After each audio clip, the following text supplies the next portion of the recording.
Bonjour à tous, j'espère que vous allez bien. La question du jour, j'ai l'impression de passer à côté de ma vie.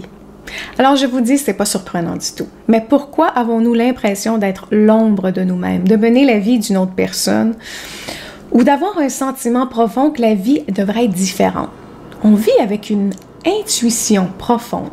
Et cette intuition nous quitte jamais. Alors, il se crée une dichotomie entre cette intuition profonde et le fait de prendre conscience qu'on vit la vie d'une autre personne.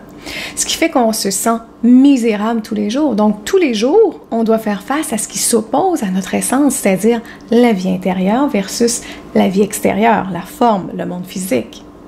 Et ce cri intérieur, cette intuition est une chose réelle, c'est pas une invention de notre esprit. Ce cri d'alarme, c'est votre essence qui parle. C'est ce que vous êtes, votre nature, votre propre caractère, vos qualités inhérentes. C'est ce que vous auriez dû écouter depuis tout petit pour la laisser s'exprimer dans le monde de la forme. Mais c'est pas ce qui s'est passé, du moins pour beaucoup d'entre nous. Alors la question véritable, c'est de savoir ce qui s'est passé depuis ce temps-là.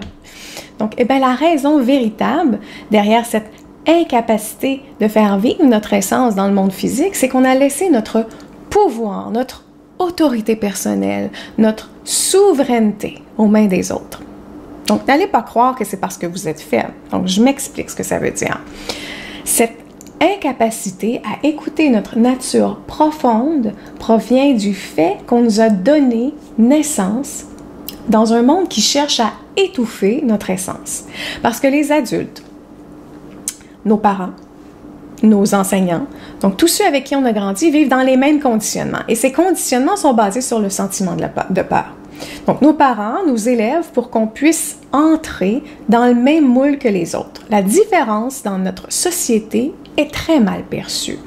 Et nos parents, croyant être devenus des êtres évolués par le simple fait d'être plus vieux et d'avoir vécu plusieurs choses, se sont construits des pensées basées sur les conditionnements des générations précédentes, la peur des générations précédentes, les opinions des générations précédentes. Donc, après ça s'est transféré sur nous. Parle pas aussi fort, mais assume-toi. Sois moins gêné, mais dérange pas. Ne démontre pas autant de caractère, mais laisse-toi pas piler sur les pieds. Si tu vas travailler dans ce domaine, tu ne feras jamais d'argent. Pas un sou. Il n'y a rien à faire là-dedans. Pourquoi tu n'arrives pas à trouver quelque chose que tu aimes? Excuse-toi, mais ne t'attends surtout pas à ce que je m'excuse. Aie de la compassion, mais moi, je vais demeurer rigide. Écoute-moi, moi, je sais plus que toi ce qui est bon pour toi. Vraiment? C'est la meilleure. Quelqu'un d'autre que nous, extérieur à nous, c'est ce qui est bon pour nous. Ah, peut-être au niveau de la sécurité, ouais. Pour le reste. Donc, on est constamment mis sous la pression du fantasme de nos parents, des adultes. Donc, d'être l'enfant parfait, l'enfant qui va correspondre aux besoins émotionnels de nos parents. Et évidemment, ça veut donc dire qu'on ne peut pas être soi. Dans un contexte comme celui-là, c'est impossible. Donc, en plus, pour nous faire avaler que c'est pour notre bien, tout ça, alors, on utilise la carte de l'amour. Ah, c'est parce que je t'aime que je fais ça. Je veux prendre soin de toi. Que peut-on dire lorsque l'amour est utilisé comme prétexte pour dissimuler les raisons véritables? On n'a plus d'armes. Ah, c'est l'amour. Alors, c'est nécessairement bien. Qu'est-ce qu'on répond à ça? Non, on n'a pas d'outils. Donc, entre vous et moi, on est un peu hypocrite, non? La vraie réponse, c'est qu'on agit comme on le fait. Et là, je parle quand on devient adulte. Parce qu'on a peur.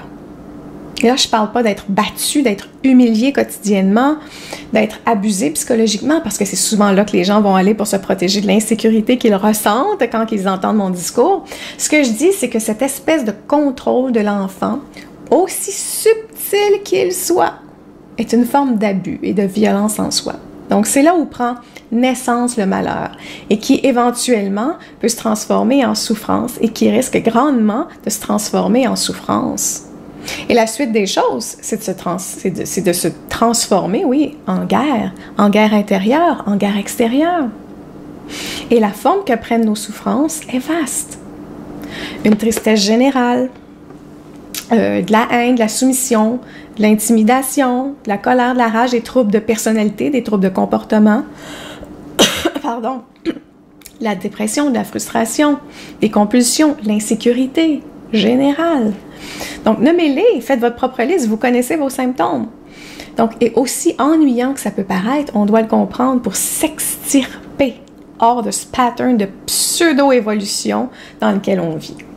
Mais comme presque tout le monde agit ainsi, on se persuade que notre vie doit ressembler au modèle qu'on nous pousse à adopter. Et là, j'entends déjà certains dire « Non, non, non, non, Sandra, moi je fuis le capitalisme, la démonstration de la richesse, la superficialité, ça m'écoeure. » Mais là, on regarde ces mêmes personnes et ils font la même chose. Ils s'identifient simplement à un mode de vie différent. Exemple, j'ai connu il y a quelques années une fille. Donc, elle s'affichait comme une fille très évoluée, ou du moins elle le pensait. Donc, elle se rasait les cheveux, portait des vêtements écolos, elle n'avait pas de télé à la maison, elle pratiquait la méditation, elle faisait brûler de l'encens tout le temps, affichait un collier au nom d'une religion. Donc, elle était très centrée sur l'intellectualisation. Donc, quand on regarde ça, on peut penser que cette fille est effectivement évoluée. Mais vient un temps où on apprend à la connaître. Et là, on se rend compte qu'elle s'identifie, tout comme ceux qui s'identifient à leur image, à leur possession, bien elle s'identifie à une autre forme d'image. Pourquoi je dis ça? Quand on apprend à la connaître et qu'on est conscient, on se rend compte rapidement qu'elle est loin d'être évoluée. Elle ridiculise constamment le mode de vie des autres et son expression favorite, c'est ben « Ah, franchement, c'est ridicule. » Donc, aussitôt qu'elle fait face à quelqu'un de différent, à des idées différentes, à des opinions différentes que celles qu'elle a, ben, au départ, elle se contrôle, mais vient un temps où on ressent là, sa colère intérieure qui cherche à contrôler les autres en utilisant le ridicule, l'humour ridicule. Hein? D'ailleurs, sa colère, elle n'arrivait pas toujours à la contrôler. Donc, elle non plus ne vit pas dans son essence, elle non plus ne vit pas dans un bien-être profond. Pourquoi je le sais? Parce que quand on arrive à vivre à partir de son essence, quand on arrive à se débarrasser de la peur, quand on ne vit plus dans nos souffrances du passé, quand on ne vit plus sous le joug du contrôle et des opinions, ceux-là même qui nous ont éloignés de notre nature intrinsèque, on laisse les autres être ce qu'ils sont. On se sent plus menacé. Ils ont leur propre essence, on le comprend. Ils font leur propre choix, on le comprend. Alors, elle aussi vit sous une étiquette. Et elle aussi utilise la carte de l'apparence, la même carte que ceux qui sont superficiels à ses yeux, pour dégager une image d'elle-même opposée à la superficialité. Mais attendez, vous pouvez vous retrouver dans l'une des deux catégories, superficielle, ou dans un mouvement de simplicité volontaire, et vivre à partir de votre essence. Donc, ce que je dis, c'est que l'habit ne fait pas le moine du tout.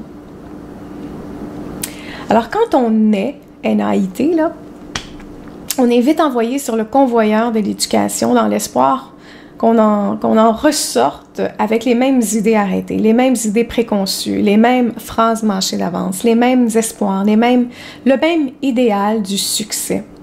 Et pour y arriver, on doit contrôler l'enfant plutôt que de le laisser pleinement s'épanouir. Donc, pour les quelques chanceux qui n'avaient jamais vécu une telle chose, 2 choses à vous dire. Profitez-en, c'est très rare. La deuxième chose que je suis poussée à vous dire, c'est êtes-vous bien certain que vous n'avez pas vécu ceci ou bien êtes-vous simplement inconscient de la situation? Alors, je dis ceci parce que la majorité d'entre nous, on vit dans un état plus ou moins profond d'inconscience. Et à différentes étapes de notre vie, de votre vie aussi, vous avez dû subir l'inconscience de la société. Donc, les institutions sont bourrées d'idéologies de contrôle. Les institutions scolaires, religieuses, politiques, même scientifiques. Donc, dans ces institutions règne souvent la peur du non-conformisme. Alors, si vous aviez des parents libres de conditionnement, ce qui serait un exploit en soi, demandez-vous si vous n'avez pas vendu votre essence ailleurs pour plaire aux amis ou pour vous conformer à des idées dogmatiques. Oui, enfant, il est tout à fait normal d'avoir été soumis et de s'être conformé au conditionnement et d'être tombé dans l'inconscience générale, mais aujourd'hui, on ne peut plus demeurer une victime. Pour se libérer et rencontrer notre nature profonde à nouveau, il faut se réveiller et réaliser qu'on n'est plus une victime, qu'on crée ce que l'on est dans chaque petit moment. Nous sommes en charge. Personne ne peut nous obliger à nous soumettre à autre chose qu'à notre essence. Personne ne nous fait rien. Nous sommes les créateurs de chaque relation interpersonnelle que nous rencontrons. Que l'énergie que nous dégageons est créateur et définit ce que l'on est. Personne ne peut nous contrôler. Peut-on juste se réveiller à cette seule idée? Et si changer est trop difficile, pardon, peut-on au moins s'ouvrir à une autre forme de pensée? Juste un petit interstice, tout petit. Et c'est pour cette raison que j'ai créé un cours où j'enseigne à déconstruire tous nos conditionnements, nos opinions. Je l'ai appelé l'année de la transformation. Vous pouvez aller le consulter sur la page de mon site si ça vous intéresse. Parce que je sais que beaucoup de gens se soumettent à une vie qui n'est pas la leur et qu'ils souffrent terriblement intérieurement. On n'arrive pas à se libérer parce qu'on baigne jour après jour dans cette même culture, dans cette même eau contaminée, remplie d'opinions, de préjugés, soumis au subjectivisme. Alors, je propose qu'on s'ouvre à ce qui se cache au-delà de l'inconscience générale, qu'on redécouvre qui l'on est lorsqu'on se désidentifie de nos opinions, de nos valeurs qu'on nous a inculquées, du conditionnement, des préjugés. Et une fois qu'on arrive à déconstruire toutes ces facettes de notre vie, alors là, on peut reconstruire, s'exprimer à partir de notre essence, redessiner nos propres valeurs, nos propres idées et baigner dans une vie qui, cette fois, va nous ressembler vraiment. Prenez soin de vous.